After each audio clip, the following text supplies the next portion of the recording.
The Jets address their biggest remaining need in a major way, and suddenly this is a team that looks like it can make some noise in the AFC. Let's talk about it today on Locked On Jets. You are Locked On Jets, your daily New York Jets podcast. Part of the Locked On Podcast Network, your team every day.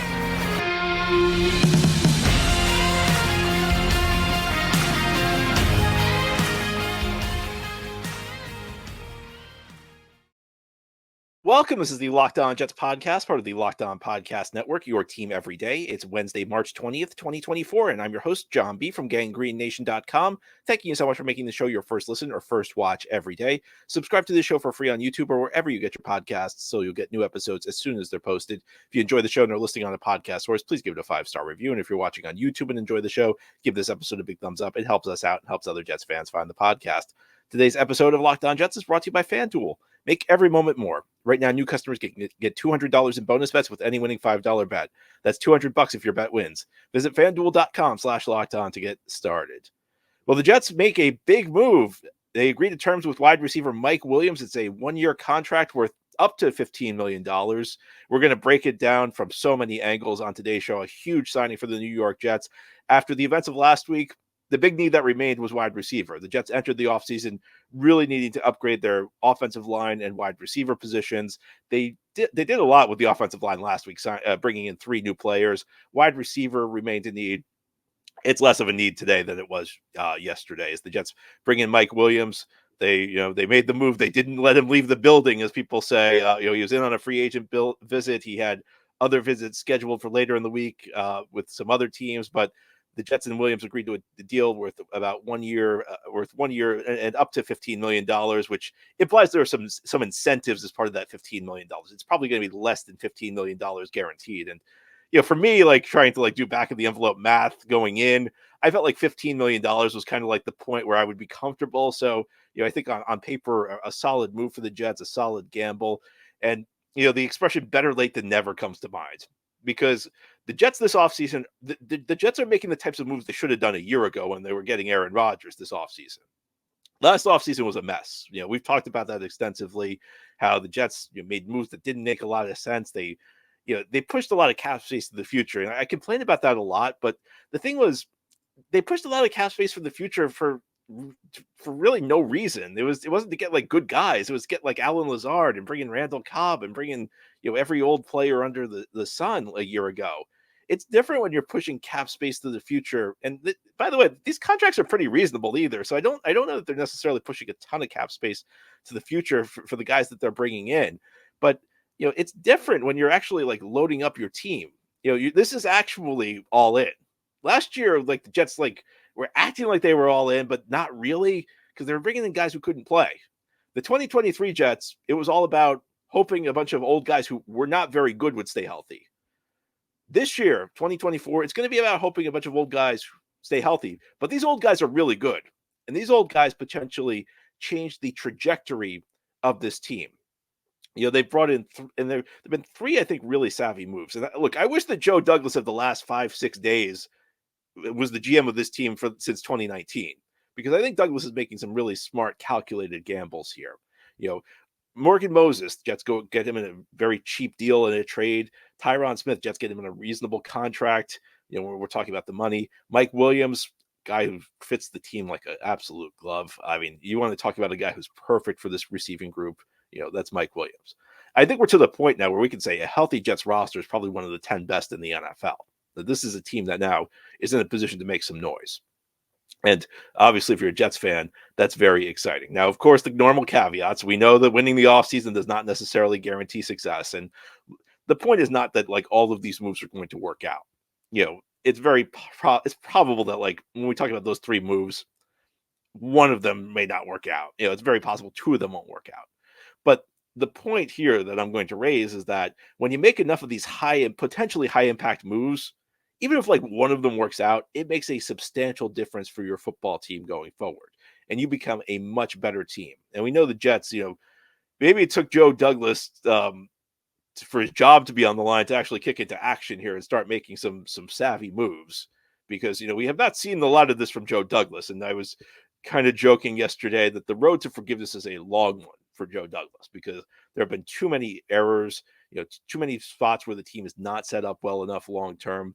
But if you look at what the Joe Douglas has done over the last 5 to 6 days, that's at least the start of the road to forgiveness to Jets fans, because Williams, guy who just a really, really good fit for this team, fits the needs perfectly. I mean, we know the Jets needed a wide receiver, but if you looked at like the type of wide receiver the Jets could really use, Williams was it. But bigger picture, we're no longer in this like halfway point where the Jets are like they got this 40-year-old quarterback, but they're not really trying to build a championship team around him. And maybe it's because they know Rodgers coming off an injury is going to need some more help. Maybe they kind of figured that out, that like if we have a quarterback who's 39, 40 years old, we can't ask him to play at an MVP level. We can ask him to play at a high level, but we got to offer him some assistance. I think if you look at the options that were in front of the Jets this offseason, and listen, there were nothing but flawed options. And that's the way it is when you have to rely on free agency to help build up your team. But if you look at the options the Jets got, it's difficult to find two options, especially for the premium positions, left tackle and wide receiver. I think for me, it's difficult to find two options with a higher upside than Tyron Smith for left tackle and Mike Williams for wide receiver. These are the types of moves that when they work out, they drastically change what your team's potential ceiling is. And it gives the Jets so much more flexibility going forward when we talk about what they're going to be able to do in the NFL draft. Jets are getting a lot of praise, and we know the Jets are always the offseason champion. The Jets are the Chiefs of the offseason. And sometimes this praise has not been deserved. I think back to the 2019 offseason when Mike McCacken was throwing around money like crazy, the guys who weren't that good. Even last year, the Jets traded for Rodgers, but first of all, they traded for Rodgers in a way that was just like really poor. They completely mishandled the negotiation. The time frame kind of messed up the rest of the offseason. They got Rodgers, and they also didn't add much around him because they were so focused on bringing in Aaron Rodgers as friends at the expense of bringing in quality players. This year, the Jets are getting praised as the offseason champ. And of course, difficult to say how things will play out. And as we all know, these moves don't always work out. So those caveats apply. But I think might be the first time the Jets deserve the praise that they're getting when they're being called the offseason champion, because of the options that were in front of them. I think that they've made some sound moves. And it's not like they've given crazy money to these guys. Williams, $15 million. Again, I probably would have been okay with a one-year deal of $15 million guaranteed. It sounds like they're going to come away from this giving him a little less money, because it's up to $15 million, which again implies there's going to be some incentives he has to hit coming off a torn ACL. Tyron Smith. I mean, they got a guy who's one of the best tackles of his generation for $6.5 million guaranteed. He's an injury risk. And that's a big risk, when you're talking about giving Smith the left tackle job. But financially, the Jets have done a good job hedging their bets there. So, Joe Douglas, again, the road to redemption is very long for Joe Douglas. Joe Douglas has done a lousy job with the Jets, if we're going to be honest, for the most part. Outside of the 2022 draft, Joe Douglas has not done a good job for this team. And Joe Douglas still has a lot of work to do, because the long run horizon for this team, there's still a lot of issues. There's still a lot of positions where the Jets don't have long-term solutions and that are critical positions. But in the short run, the Jets are loading up right now. This is what all in looks like. And the Jets are no longer in that no man's land, which is the worst place to be, where you're not really building for the future, but you're not really going for it now. Jets are going for it now. Now, ahead here on the Locked On Jets podcast, we'll get into more specifics. We'll talk about exactly why Mike Williams is such a good fit. I think there are a lot of reasons for that. We'll talk about them continuing this Wednesday edition of Locked On Jets. This episode is brought to you by eBay Motors. Passion, drive, and patience. What brings home the winning trophy is also what keeps your ride or die alive. And eBay Motors has everything you need to maintain your vehicle and level it up to peak performance. From superchargers, roof racks, exhaust kits, LED headlights, and more. Whether you're into speed, power, or style, eBay Motors has got you covered. And with over 122 million parts for your number one ride or die, you'll always find exactly what you're looking for. And with eBay Guaranteed Fit, your part is guaranteed to fit your ride every time or your money back. Because with eBay Motors, you're burning rubber, not cash. With all the parts you need at the prices you want, it's easy to turn your car into the MVP and bring home that win. Keep your ride or die alive at ebaymotors.com. Eligible items only. Exclusions apply. eBay Guaranteed Fit only available to U.S. customers. Thank you so much for making Locked On Jets your first listener, first watch every day. Big shout out to everydayers. This is a daily podcast covering the New York Jets. You should also know that Locked On has launched the first ever national sports 24/7 streaming channel, Locked On Sports Today. Baseball fans, mark your calendar. Tonight at 7 p.m. Eastern, the best MLB season preview is coming exclusively to Locked On Sports Today. Tonight at 7 p.m. Eastern, be the first to get local insights from the MLB local experts of Locked On Podcast Network.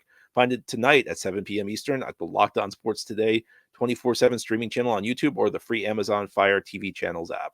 And today on Locked On Jets, we're focused on Mike Williams. The Jets bring in the veteran receiver from the Chargers, guy who has a pair of 1,000-yard seasons to his name, a one-year contract worth up to $15 million. A gamble that the Jets really needed to take. And I've been talking about it on the show the last couple of days, how the wide receiver market's really begun to dwindle. And Williams was really the last guy who I think could change the trajectory of this team. There are lots of quality players available at the wide receiver position, but they went off the board pretty quickly. They went off the board the first week or so of free agency. Williams was the last guy out there, and I felt like there was urgency for the Jets to be able to get him. And they went out and got him, and now suddenly this team's looking very different. It's a very different team from where we were a week and a half ago. We talked about how the Jets were going to have to take calculated gambles, how Jets put themselves in a really tough spot. And the gambles that they've taken have been calculated ones. There's no guarantee they're going to work, but they're probably the best gambles that were available to the New York Jets. And part of the reason Mike Williams is such a good gamble is he just fits what the Jets need so well. Well, first of all, above all else, and I'm very vocal about this, I think it's true. Stylistically, yes, he's a great match with Garrett Wilson. We'll get to that in a second. The big thing, though, is that he's just a good receiver. And, the Jets only had one good receiver. That's Garrett Wilson. So now, if the number one option on the play, if Garrett Wilson's the number one option and he's covered, there's a number two option you might be able to go get. You may be able to throw the ball to who's going to do a good job. That was not the case a week ago. Also, now it's going to be a little tougher to shade your coverage towards Garrett Wilson. Because now you have a second option. I don't know if Mike Williams is necessarily a number one receiver in this league, but I think you can make a case he's a high-end second receiver type. And, when teams have their corner shadow the Jets receivers, and shadowing means your number one guy goes against your number one corner goes against their number one receiver, your number two corner goes against their number two receiver, opposed to like this corner goes to the left side, this corner goes to the right side, and they pick up whoever comes. When the Jets face teams that shadow their corners, Mike Williams can get number two corners. He should do very well against them. But even though, I'm not a big believer that you have to have receivers who complement each other stylistically, because I do really think it's better. I really do think it only matters if you have good receivers. It's a nice thing to have because there are elements Garrett Wilson does not bring to the table. Garrett Wilson brings a lot to the table, and I do not mean to disrespect Garrett in any way because I love Garrett. I think he's a fantastic receiver. But if we're talking about the elements Mike Williams brings to the table, it's pretty much everything Garrett struggles with. Garrett it can have issues against some of the more physical corners at the line of scrimmage. Williams is a big guy. He can beat press coverage. So you go up against a team that's, more physical at the line, that has higher quality corners who are going to, try and muscle you around. Mike Williams can take what's known as the X role. And the X role is essentially a receiver who lines up at the line of scrimmage. On any given play, you need to have 7 players on the line of scrimmage. Typically, there's 5 offensive linemen, 1 wide receiver, and 1 tight end. And then your other wide receivers are lined up with a little bit of cushion behind the line of scrimmage, and it makes them tougher to press. So against the teams that are tougher, against the teams that are more physical at the line of scrimmage, teams that utilize a lot of press coverage with high caliber corners, suddenly now you can protect Garrett a little bit more. You can play him at what's known as the Z, which is the outside receiver spot where you're back a little bit, or you can play him in the slot. Garrett's not going to have to face as much press coverage these days, so that's a positive. Williams is a great contested catch guy. Now, the caveats that one thing we know about the NFL is that red zone performance tends to fluctuate from year to year. It's much more stable between the 20s than it is offensive performance for a team. It's much more stable between the 20s than it is in the red zone. A lot of randomness in the red zone, but if you watch the Jets offense in the red zone last year, you saw that there was not really a great big receiver who could go up and win balls in the air. Williams could do that, but he's also just a good contested catch guy. That's been the story on him, even going back to college when he was at Clemson. Again, Garrett's not a contested catch guy. Garrett's probably never going to be a contested catch guy. He's a little undersized, kind of has a slight frame. It's just not something that's in his wheelhouse. I see people all the time saying Garrett's got to get better at this. Hey, Garrett's pretty good as he is. Not every wide receiver can do everything, and that's why you get a guy like Mike Williams who can go and do that. Jets need a deep threat. Now Williams is not a burner. He's not Tyreek Hill. He's not going to be able to run past corners, but he's a big guy. Again, he can win contested catches. He's through his career been a pretty solid deep threat. He's been a pretty solid guy on deep balls, and Rodgers sometimes just likes to throw the ball up. Sometimes he just likes to put the ball in the air and grab it and let his receiver go run under it, let his receiver go win a jump ball. I think Williams is going to fit what Rodgers wants really well. I think Rodgers is going to like him a lot. And that goes back to my point that Jets kept bringing in Aaron Rodgers as friends last year. Sometimes the player doesn't know what he wants. I feel like Aaron Rodgers, he may not be friends with Mike Williams, they may not have that much of a relationship going back. But when Rodgers starts playing with Mike Williams, he's going to love Mike Williams because Williams brings exactly what Rodgers wants. And again, it adds more variety to the Jets offense because around 70% of the time, your number one read is the guy the ball goes to. That's the guy who gets the targets. It's somewhere between 2/3 and 7 out of 10 times that the number one receiver in the progression is the guy who gets the pass thrown to him. There was an inordinate workload on Garrett Wilson a year ago. I mean, Garrett Wilson was among the league leaders in targets. And look, Garrett's great, but I don't know if Garrett should necessarily be at the top of the league in targets. But part of it was the Jets really didn't have anybody they could build their passing game through. There was never a play Garrett could take off. Now the Jets have another guy where Garrett needs a rest. You just make Mike Williams the number one receiver in the progression. And life's easier. Now Garrett, and I feel like that's the type of thing. Garrett's numbers, raw numbers, his counting stats, I'm not sure they're necessarily going to go up with the addition of Mike Williams, with the addition of Rodgers, because he's going to get the ball thrown to him less. But I think his efficiency is going to go up. First of all, from having Rodgers at quarterback, but second of all, from having a guy like Mike Williams across from him who could take some of the load off, who could take some of the targets away from him and make him less a focal point of the defenses the Jets go up against. I think, if you look at this on paper, if you were building in a lab a receiver who added things that Garrett Wilson does not add, Mike Williams would probably be close to the perfect solution to what you were looking for. But there are more benefits to adding Mike Williams. Believe it or not, we've been talking for 2 segments. There's even more we could talk about why the signing makes sense. And had you're on the Locked On Jets podcast, we're going to turn our attention to the draft because Mike Williams adds a little bit of extra flexibility to the Jets as they think about what they want to do with the 10th overall pick. And I'll explain what that means continuing this Wednesday edition of Locked On Jets. This episode of Locked On Jets is brought to you by FanDuel. Say goodbye to busted brackets because FanDuel lets you bet on every game of the tourney. Whether you're betting on the big upset or a 1 seed, it's time to go dancing on America's #1 sportsbook. Because right now, new customers get $200 in bonus bets if your first $5 bet wins. Again, that's $200 to use on point spreads, money lines. You can even pick who's going to win it all. March Madness is underway. Don't sleep on the first 4. 2 games last night, 2 more games tonight. And then, of course, the big buffet comes tomorrow where we have 16 games on Thursday, 16 games on Friday, then 8 games on Saturday and Sunday. Very exciting time. I know you're filling out your bracket, but if your bracket loses, or even if it doesn't, again, head to FanDuel because you get $200 in bonus bets if your first $5 bet wins. Just visit FanDuel.com/lockedon and bet on college hoops until they cut down the nets. Again, it's FanDuel.com/lockedon. This is the Locked On Jets podcast. On this Wednesday, we're talking about the Jets signing Mike Williams. Jets address their biggest remaining need at the wide receiver position, and they get a guy who is a perfect complement to Garrett Wilson. In the process of signing Williams, they also make their draft a lot easier. And one of the things we talked about heading into the offseason is that if you were the Jets, you don't want to enter the draft being in a desperate position of need at wide receiver or offensive line. Because sometimes what happens is you get into the draft, you say, we're going to take a tackle. We need a tackle badly, or we're going to take a receiver. We badly need a receiver. Well, by the time it gets to your pick, the first tier of guys are gone. So you're left either reaching for a guy who, you really shouldn't be picking, passing on another player who could really be a long-term piece for your team at a different position. It leads to trouble. It leads to trouble when you do that. So it's much better to have your positions filled on paper. And I think Mike Williams now plays the role Morgan Moses and Tyron Smith played for the Jets on at tackle. Williams does the same thing for the Jets at receiver because it's no longer a desperate situation at the wide receiver position. Jets receiver group actually looks pretty good right now. Garrett's a good number one. Williams is a good number two. And believe it or not, yes, Alan Lazard's actually fine as the third receiver. You can upgrade on Lazard, but it's not the end of the world if Lazard's the third receiver. If you look historically at his career production, a year ago, people were trying to tell me Alan Lazard was a number two receiver, which was crazy. But now people are trying to act like Lazard's not a number three receiver if he bounces back. And I think there's circumstantial evidence to suggest Lazard could probably bounce back, and his normal career production's fine for a third receiver. But you can upgrade on it.